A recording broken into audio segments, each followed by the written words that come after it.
ഇന്നൊരു ഉള്ളിവടയാണ് കേട്ടോ ഉണ്ടാക്കുന്നത്. അതിനായിട്ട് 4 വലിയ സൈസിലുള്ള വലിയ ഉള്ളി എടുത്തു വച്ചിട്ടുണ്ട്. ഇനി ഇതെല്ലാം കനം കുറച്ച് അരിഞ്ഞെടുക്കണം. അപ്പോൾ നമ്മൾ ഉള്ളിയെല്ലാം നല്ല കനം കുറച്ച് തന്നെ അരിഞ്ഞെടുത്തിട്ടുണ്ട്. ഇനി ഇതിലേക്ക് ഉപ്പ് ചേർത്ത് കൊടുക്കാം. ഇഞ്ചി ചതച്ചത് ഇട്ട് കൊടുക്കണം.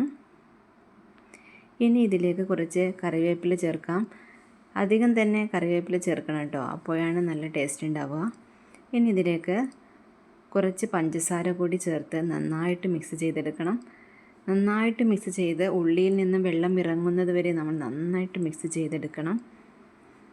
അപ്പോൾ സബ്സ്ക്രൈബ് ചെയ്യാതെ കാണുന്ന ഒരുപാട് പേരുണ്ട്. അപ്പോൾ എല്ലാവരും സബ്സ്ക്രൈബ് ചെയ്യണം, സപ്പോർട്ട് ചെയ്യണം.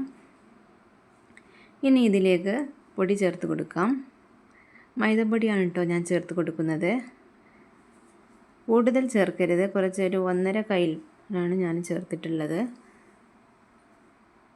ചില കടലമാവൊക്കെ ചേർക്കാറുണ്ട്, പക്ഷെ ഞാൻ മൈദ മാത്രമാണ് കേട്ടോ ചേർക്കുന്നത്. കുറച്ച് മുളക് പൊടി ചേർത്ത് കൊടുക്കണം. ഞാൻ കാശ്മീരി മുളക് പൊടിയാണ് ഇവിടെ എടുത്തിട്ടുള്ളത്. ഇനി ഇതിലേക്ക് കുറച്ച് കായപ്പൊടി കൂടി ചേർക്കണം. അതും കൂടി ചേർത്ത് കുറച്ച് വെള്ളം ചേർത്ത് നന്നായിട്ടൊന്ന് മിക്സ് ചെയ്തെടുക്കാം. ഇനി നമുക്ക് ഇത് പൊരിച്ചെടുക്കണം. അതിനായിട്ട് എണ്ണ ചൂടാക്കാൻ വെച്ചിട്ടുണ്ട്. എണ്ണ നന്നായി ചൂടായി വരുമ്പോൾ നമുക്ക് മാവിൽ നിന്ന് കുറച്ച് പരത്തിയെടുത്തിട്ട് എണ്ണയിലേക്ക് ഇട്ട് കൊടുക്കാം.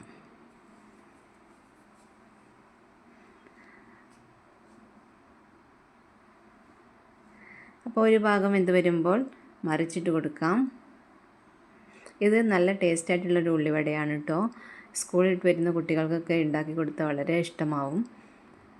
അപ്പോൾ നമ്മുടെ ഉള്ളിവടയൊക്കെ റെഡി ആയിട്ടുണ്ട്. അപ്പോൾ ഈ ഉള്ളിവട പരത്തിയെടുക്കുമ്പോൾ കയ്യിൽ ഒട്ടി പിടിക്കാതിരിക്കാൻ കുറച്ച് വെള്ളം ചേർത്തിട്ട് പരത്തിയെടുത്താൽ മതി. അപ്പോൾ കയ്യിലൊന്നും ഒട്ടി പിടിക്കില്ല. അപ്പോൾ നമ്മുടെ എല്ലാ ഉള്ളിവടകളും ഇവിടെ ചുട്ടെടുത്തിട്ടുണ്ട്. അപ്പോൾ നല്ല ടേസ്റ്റായിട്ടുള്ള ഉള്ളിവട എല്ലാവരും ഉണ്ടാക്കി നോക്കണം. അപ്പോൾ സബ്സ്ക്രൈബ് ചെയ്യണം, സപ്പോർട്ട് ചെയ്യണം. അടുത്തൊരു വീഡിയോയിൽ കാണാം.